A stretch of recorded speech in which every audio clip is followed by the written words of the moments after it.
So yesterday we discussed about some of the characters or characteristics that a decent research is supposed to have, and we looked at what are inductive and deductive methods of reasoning, what are the scientific methods, the seven major steps of scientific method, and all of that.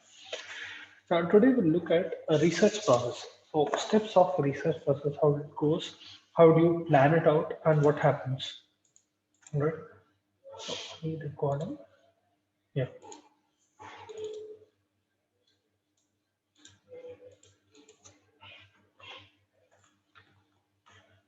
Steps of research process. Right.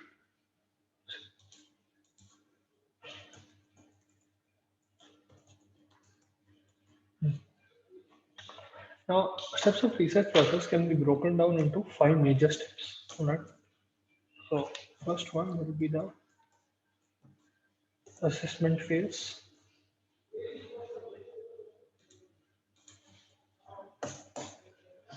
Second is diagnosis phase.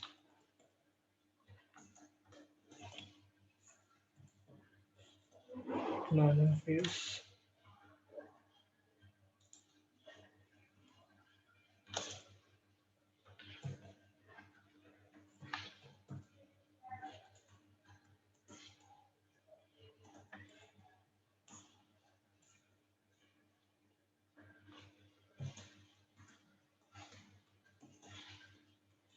All right. These are the five main steps.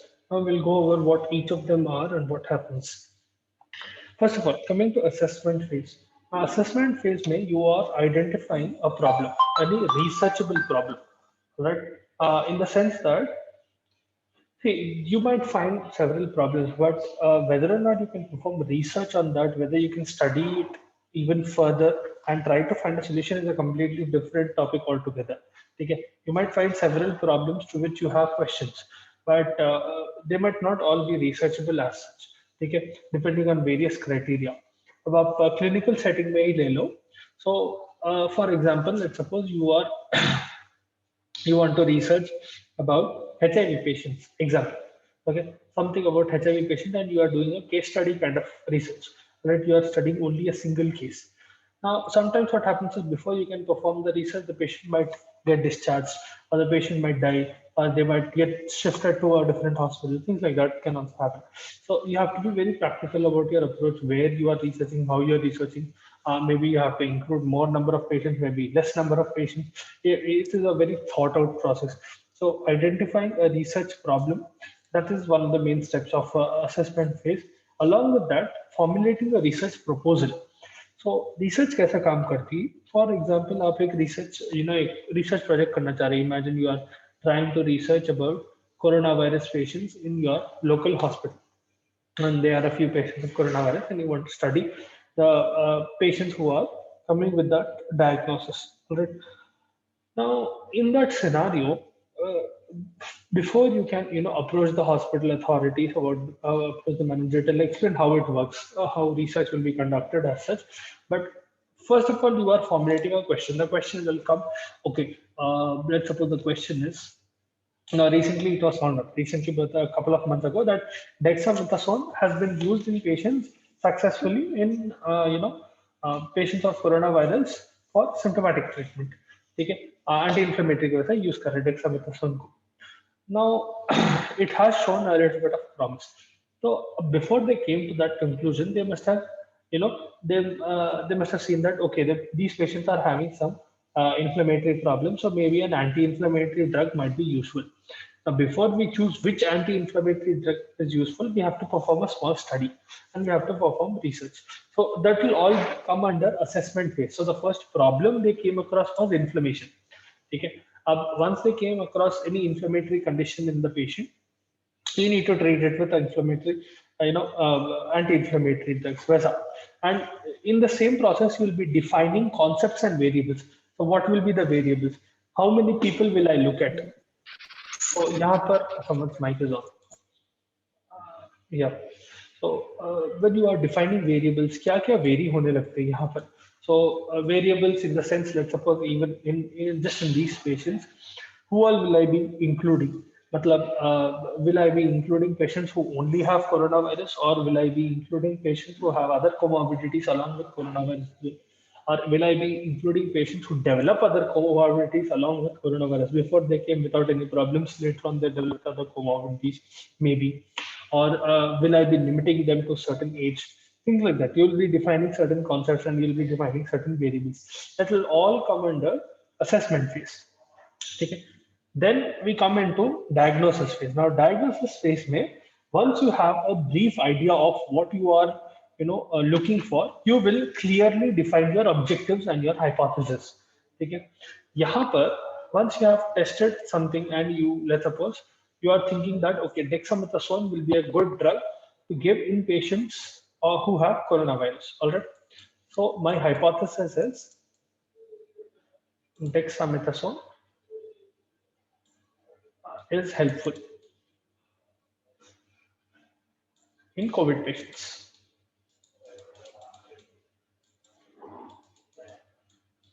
Okay. This is my hypothesis. This is something that I'm hypothesizing, which I need to prove. Okay. This is only a statement that I, as a researcher, am giving to the management or whoever I'm proposing, even if it is to the world. Okay. I have to prove that using data. So the first thing in diagnosis phase will be stating your objectives. What are you trying to achieve, and your hypothesis, right? And along with that, you will be looking at ethical implications,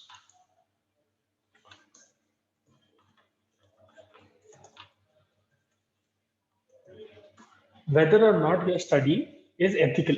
Okay, that is a big part of research as such. Okay, especially when you are experimenting on humans, you have to make sure that humans, animals, whatever, whoever you are experimenting on, you have to make sure that your study is under the bounds of ethics. Okay, it should not be an unethical study. You have to go by the rules. You are not supposed to harm the patients in any way. If you can improve their conditions, that is a good thing. If you're not making a change, that is fine, but at least you should not cause harm to the patient. That is one boundary of, where ethics draws a line. Then reviewing literature, that will also come under diagnostic phase. So reviewing literature, यहाँ पर क्या आता? Let's suppose some other person has also, let's suppose you are in India and you are doing this research, you're thinking of doing this research on COVID patients. Maybe someone in Japan, or maybe someone in the US, or someone in UK, or some other country might have gotten the same doubt, and they might have performed the study and they might have published data for others to read and implement the data. So your job will be to review literature. Is there any data about this? Okay. Is there anything mentioned in any published material? Is there anything regarding this in any book? Maybe if you look at it just as a viral disease, is there any implication of using anti-inflammatory drugs in viral diseases? ये पूरा literature जो आप background information check करते, that will all come under literature review. You have a whole chapter of literature review later on, so we'll discuss that in that. But for now, literature review literally will be, you will be reviewing literature and you will be reviewing published material of other authors, so that you can increase your knowledge about that particular subject. And along with that, in diagnosis phase, you will also be identifying theories. So what will be your theory? What will be the assumptions that you are taking? So यहाँ पर you are assuming that dexamethasone will be helpful. You do not know yet. You have not performed the study. You yourself have not performed the study. Okay, you have seen other people perform. Maybe you have read some papers in which it is told that okay, this drug is helpful, but you do not know whether or not it will be helpful in Indian patients. Okay, because there can be a lot of genetic variance and it can be a lot of population variance as well. It might have worked for people who are of a different country. Maybe some other dose or different formulation might have worked for other people. Whether or not our Indian dexamethasone will work, or whether it will work in Indian population or not, we do not know. So we can only guess. So we are assuming that it will work, and you will create certain limitations for the study as well. Limitations in the sense where you will draw the line in with respect to boundaries, in the sense that, for example, one limitation can be, okay, I will not include pregnant patients. Example, okay? That is a limitation. Okay? Or I'm not including psychiatric patients who have psychiatric disorders along with COVID. Or I'm only giving you an example. Okay? Or the limitation can also be that because I am bound to one hospital, I am only limited to the number of patients in this hospital. So maybe I can only look at around 150 to 100 patients. I cannot look at a larger population. That is a limit. So that is a limitation of the study.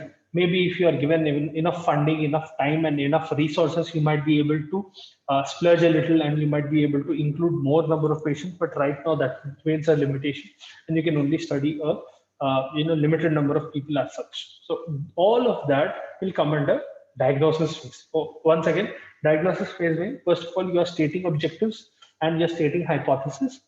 You are examining ethical implications. You are reviewing literature, and you are identifying theories. You are making assumptions, and you are defining limitations. Right? That all comes under diagnosis phase. Then comes the planning phase. A planning phase में आप करेंगे, you will describe the research design. So down the line, when we go deeper into the subject of research, you will understand what are research designs, what are the types of studies you can perform. So in that, I will go into a little bit of detail. For now, research design, just imagine it in a way that it is a structure through which you will perform your research. How are you going to perform your research? ठीक है, there needs to be a structure. अब मैं पुराने cases देखूंगा या आगे आने वाले केसेस देखूंगा, ऐसा अलग अलग क्राइटेरिया रहते हैं. Will it be a double blind study, will it be a single blind study. Single blind, double blind का मतलब है ओनली द सिंगल ब्लाइंड है, wherein the patient let's suppose single blind. Again, this is deviating a little bit. I'll tell you about research design in some other class, but for now, just imagine research design as the procedure through which you will perform your study. Okay, it is kind of into the methodology of research. How are you going to perform the study?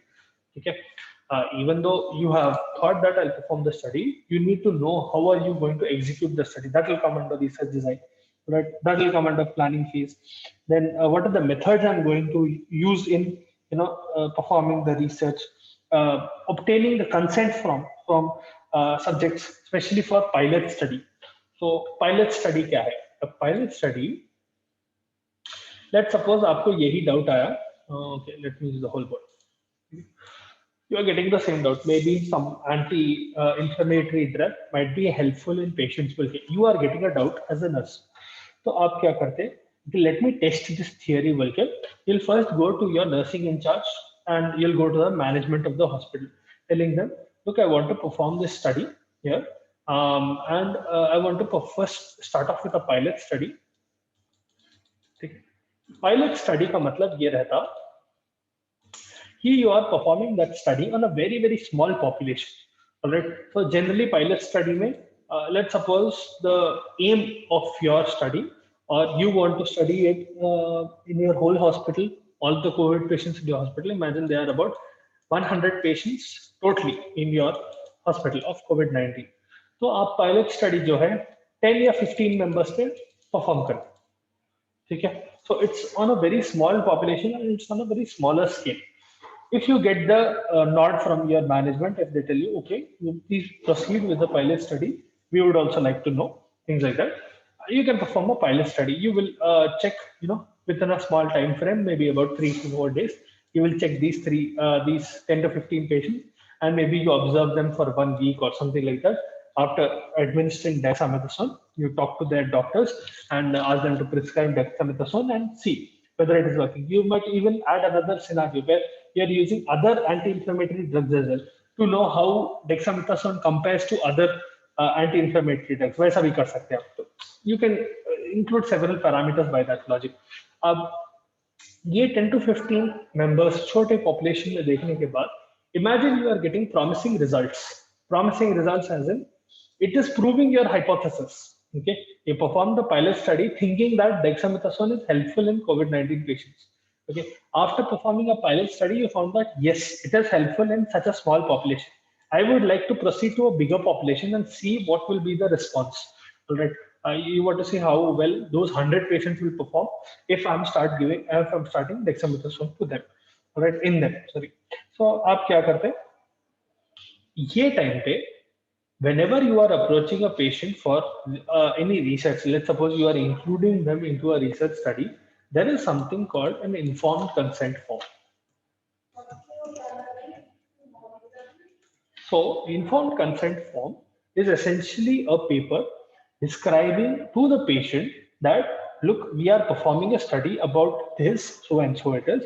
It can be given to the patient itself, or let's suppose the patient is not in a position to answer, or the patient is not in a position to understand what you are telling. You can tell it to the guardian as well. Okay, whoever is the legal guardian and things like that. उनको एक बार confirm inform consent form दिए तो they will read it, and what will be written inside the consent form is that the hospital wants to conduct this study, or specifically I as a researcher want to conduct this study, and I would like to include you as the patient or your relative who is the patient in the study. Are you okay with that? Is it fine if I perform a study on you? So essentially you are asking the permission for them to be a subject in your study. All right, that is very important for you to have informed consent form. You will clearly outline what will be your research and what will you be doing in the research in an informed consent form. So for example, if you are administering some extra drug, so you will clearly mention, I am thinking that it will be helpful for the patient. That is why I want to perform a study. Hence, I am choosing you as one of the subjects. Are you willing to be a part of the study? Okay, वैसा informed consent form बनता, right? It will generally be in a language that the patient or the patient's guardian will understand. They'll read the first language. So in India, generally, or in Telangana, you make three informed consent forms. You make one in English, Hindi, and Telugu. Sometimes even in Urdu. Okay, depending on the region and all of that. Once they have read it, once they have understood it, if they are agreeing, they will sign under the form, and they will write their contact number. Okay, and that consent form will be with you. So in case in future, whenever whenever you are publishing your data, the editor of a journal or someone might ask you, where are the informed consent forms? Have you taken consent from the patient to perform this study? You have to keep those informed consent forms with you. You can have a digital copy as well, you can have a printed copy as well, either one is fine, but you need to have the informed consent form. All right. So planning phase में आप वो करते हैं. You'll obtain informed consent forms. You will describe research design. You will describe the research methods.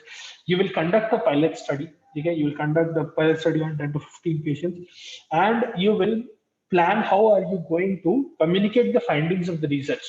Now, communication of the findings of the research means that whatever result you get. Now, in this scenario, after performing the pilot study, let's suppose you get a positive result. Positive result meaning you know that dexamethasone is working. How are you going to tell others about the research? So one easy way of telling that is by publishing the results. So you approach a journal, any reputable journal, and you give them a draft of your what you call research. And if the editor or whoever is looking at it likes them, they'll tell you to send more data, and they'll finally publish it in one of their editions. Okay, journals will have several editions, and they'll have several how should I put it, several copies where they will what the word, they'll basically publish biannually or maybe triannually or maybe in quarterly. Okay, depending on whichever edition that is being published, any one of those editions might have your paper. All right. So once you have given them enough data, and they'll tell you how to arrange the data, and there'll be a lot of procedure. But essentially, you'll be planning for that. How am I going to communicate the findings of the research? All of that will be part of the planning phase. Right. If you have any doubts still here, what is assessment phase, diagnosis phase, or planning phase, please feel free to ask. Right. You can stop me at any time. You can put it in the chat as well if you're not understanding anything, or if you want me to repeat anything. So quickly, assessment phase में आप क्या करें? Assessment phase में you identified a researchable problem, you formulated a research proposal, and you defined concepts and variables. Then we came to diagnosis phase where you were stating objectives and stating hypotheses. You were examining ethical implications, you were reading literature review, you were educating yourself, then you were identifying theories, you are making assumptions, and you were defining limits. What will be the limits of my study? Then comes to planning phase where you are describing research design and the methodology through which you will be performing the research, and you obtain informed consent from patients to perform pilot study. You perform the pilot study after that, and you try to communicate the findings of your research. Even if it is a pilot study, you try to communicate the findings of the research. If it is a pilot study, you will want to tell or communicate the findings of the research to your management itself, the hospital management, so that you get the approval for the main study. All right, pilot study is just a small study. The pilot study is done so that you can perform the main study. Right? It is just like a backing for you. Okay. See, I tested it on a small population and it worked. Give me the consent to perform it on a larger population. That is what you are asking essentially. Okay. Then comes implementation phase. Implementation phase is when you do the full-blown study, where you perform the study on 100 patients and you collect the data from those 100 patients. Then comes evaluation phase. So pilot study and main study are very similar. Okay, the only main difference between both of them will be the size of the population. Okay, you are essentially mimicking all of the things that you perform in the pilot study in the main study. The only difference being the number of population. Okay, आप जो data collect कर रहे हैं, it is from a larger population. All right. Then you come to evaluation phase where you are analyzing and interpreting the data that you get from the 100 people. Once you analyze it and you interpret the data, you'll perform a few statistical tests, you will write down the numbers, and you will find either positive or negative result. Whatever the result is, you will communicate the findings of that research. Okay, you will publish the material that you found. Let's suppose dexamethasone, you found out dexamethasone might not be working in your particular community. Okay, it has worked worldwide, but maybe it is not working in your community. So you will mention, see, even though it has worked in worldwide, it is not particularly working in this particular city or in this particular region of the city, in this hospital, and the patients who are coming in this hospital, and maybe some other drug is working. Okay. Again, it will open areas for new research to come in. Okay, once someone has studied your paper, someone might have a spark, or someone might get an idea where they can continue that research in a different field as well. So you have done research wherein you are trying to find whether or not dexamethasone is working. If you find out that dexamethasone is not working, example, someone else might perform a study trying to find out what will work if dexamethasone is not working as an anti-inflammatory drug. Maybe some other anti-inflammatory will work. Okay, and so on and so forth. You can get several branches from that train of thought. So those are the main 5 steps. So assessment phase, diagnosis phase, planning phase, implementation phase, and evaluation phase. Right. So those are the steps of research process. I hope you understood how research process goes on. Okay, because you will have to do that eventually in this year. That is how research will proceed. If you have doubts, please feel free to ask now.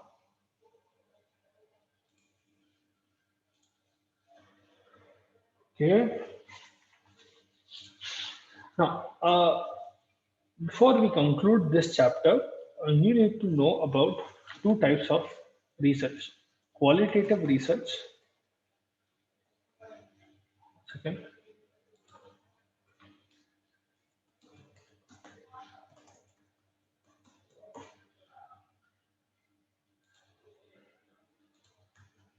And quantitative research.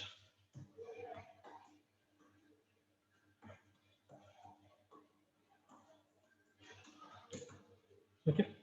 Yeah, दोनों में difference है. Now, based on approaches of studying variables, how you are studying variables in your research, whichever you are going to perform the concepts and variables that you have defined, research can be divided into qualitative or quantitative research.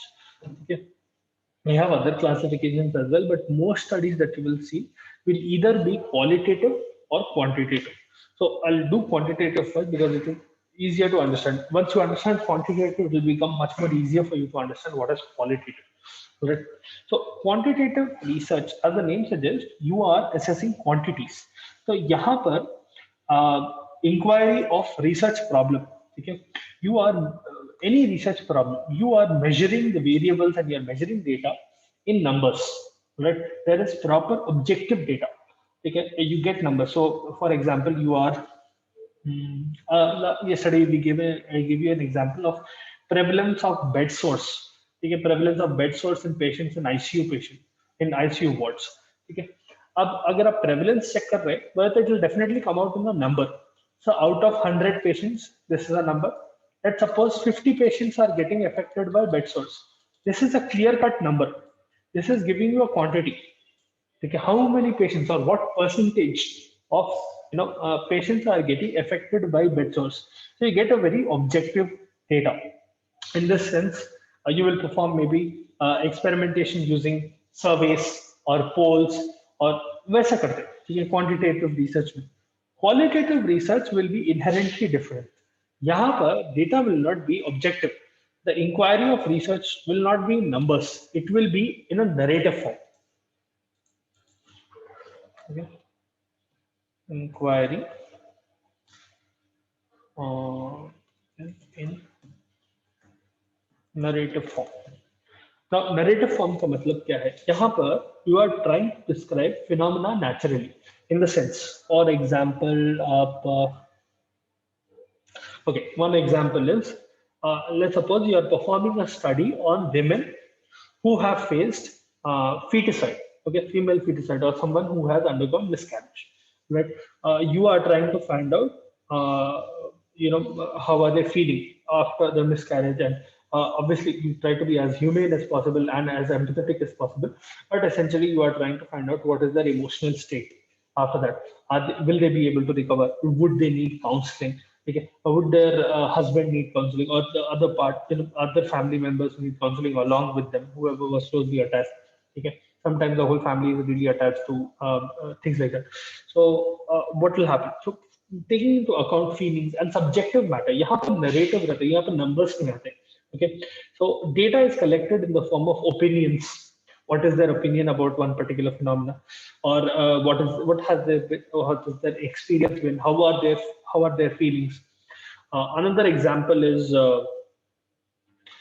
for example, how does eating chocolate every day in the morning make you feel? Example, let's suppose someone has a habit of eating chocolate every day, sometime in the day, morning, day, afternoon, or evening. Let's suppose someone has a habit of eating chocolate. How does chocolate make them feel? Okay, or how does performing any particular task make them feel? So you get the gist of it. The research itself will give you results in a very narrative form. So it will describe that, yes, it makes me very happy to eat or do that particular task, or no, I do not like to do that, but I have to do that. It's kind of tedious, and I don't like to do it, but I have to do it for money or for whatever it is. Okay, things like that. It will be a very subjective study. Okay, and the description also will be in a very narrative form. That is the main difference between quantitative and qualitative study. एक में आप quality देख रहे हैं, एक में आप quantity देख रहे हैं. Okay, so those are two important types of studies or types of research that you will come across in this research and statistics. We'll discuss about the next chapter in the next class, right? So this concludes our first introductory chapter. I hope you understood till here. If you have doubts, please feel free to ask. We'll put it in the chat as well. If you didn't understand anything, if you want me to repeat anything.